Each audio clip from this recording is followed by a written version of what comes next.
may know, when the National Commission was created, it was created by Public Law 93-348 that was enacted in July of 1974.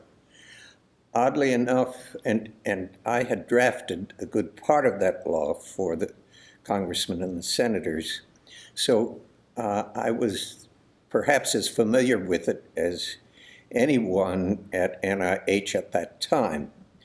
And so I think it was, I don't know quite how the secretary got my name, but it was fairly logical that since the law, among other things, created the National Commission or called for the creation of a National Commission, that I was appointed as the department, then HEW, the department's liaison to the National Commission. And as you might guess, being liaison was sort of being the first staff person. So I had to go to different offices, and I won't go through all the details, but it took us about 3 months to get a bank account so we could travel the commission.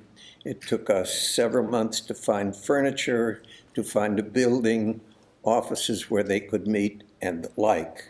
And so I spent a lot of time with those details. They're very vague in my mind, and I'm certainly not going to bore you with that, except to say it took the best part of the rest of the summer. And so the commission did not meet until December of 1974.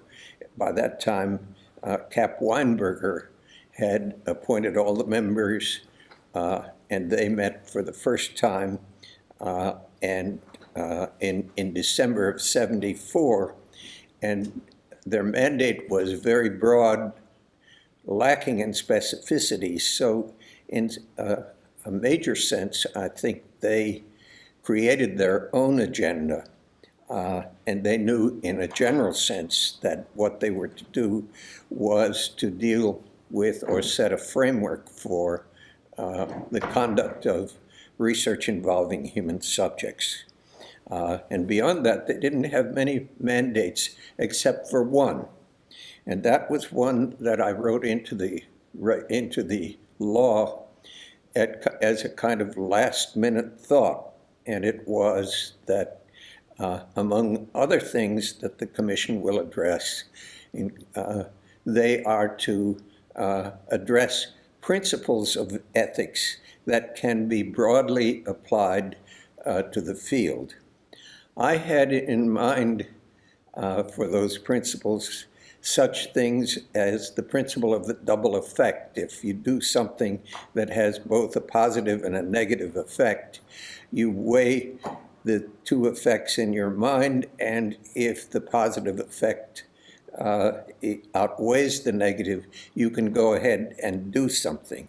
I think most of us function that way in our lives anyway, but I wanted the commission to say that IRBs could approve research where there is a foreseeable negative effect, so long as the expected positive effects outweighed them. The commission didn't understand principles in that way, and so over the course of the next 4 years, they debated what those principles should be, and finally, in the last year of their existence, they issued the principles of respect for persons, beneficence, and justice. And those principles now have become pretty much established in all American institutions that carry out research. And I think gradually, you might know better than I think they are gradually being accepted worldwide.